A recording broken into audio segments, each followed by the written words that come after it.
Hello friend, Indian renewable energy यानी कि इरेडा ने अपने क्वार्टर 4 के रिजल्ट आज डिक्लेयर किए हैं, तो उसी का एनालिसिस हम लोग इस वीडियो में करेंगे। जो नंबर्स है वो स्टैंड अलोन नंबर है और वैल्यू है वो करोड़ में है। शुरुआत करते हैं इंटरेस्ट इनकम के साथ। तो मार्च क्वार्टर का जो इंटरेस्ट इनकम रहा है वो रहा है 1861 करोड़ का। वही लास्ट ईयर मार्च क्वार्टर में 1328 करोड़ था। यानी कि ईयर ऑन ईयर बेसिस पे 40% का जंप हमें इंटरेस्ट इनकम में देखने को मिल रहा है।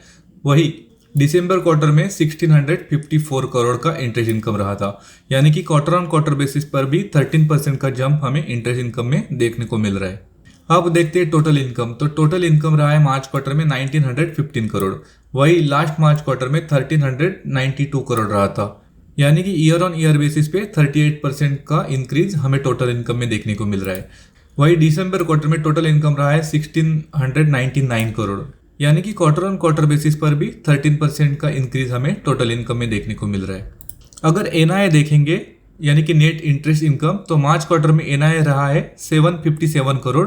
वही लास्ट ईयर मार्च क्वार्टर में 482 करोड़ था। यानी कि ईयर ऑन ईयर बेसिस पे 57% का जंप हमें एनआईए में देखने को मिल रहा है। वही दिसंबर क्वार्टर में एनआईए था 622 करोड़। यानी कि क्वार्टर ऑन क्वार्टर बेसिस पर भी 22% का जंप हमें एनआईए में देखने को मिल रहा है। अगर टोटल एक्सपेंस से देखें तो मार्च क्वार्टर में टोटल एक्सपेंसेस रहे 1285 करोड़ के। वही लास्ट ईयर मार्च क्वार्टर में 912 करोड़ के रहे थे और दिसंबर क्वार्टर में 1161 करोड़ के टोटल एक्सपेंसेस रहे थे। यानी कि जैसे टोटल इनकम में हमें इंक्रीज देखने को मिल रहा है, वैसे ही टोटल एक्सपेंसेस में भी इंक्रीज हमें देखने को मिल रहा है। अब देखते हैं कंपनी का नेट प्रॉफिट कैसा रहा है। तो मार्च क्वार्टर में नेट प्रॉफिट रहा है 502 करोड़। वही लास्ट ईयर मार्च क्वार्टर में 337 करोड़ का नेट प्रॉफिट रहा था। यानी कि ईयर ऑन ईयर बेसिस पे यहाँ पर 49% का जंप हमें नेट प्रॉफिट में देखने को मिल रहा है। अगर दिसंबर क्वार्टर में देखेंगे तो दिसंबर क्वार्टर में 425 करोड़ का नेट प्रॉफिट था। यानी कि क्वार्टर ऑन क्वार्टर बेसिस पर भी 18% का इंक्रीज हमें देखने को मिल रहा है। अगर नेट प्रॉफिट मार्जिन परसेंटेज देखेंगे तो मार्च क्वार्टर में 26.21% रहे।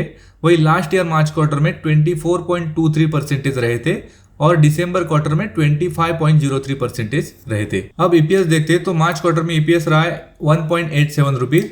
वही लास्ट ईयर मार्च क्वार्टर में 1.25 रुपीज रहा था और दिसंबर क्वार्टर में 1.58 रुपीज रहा था।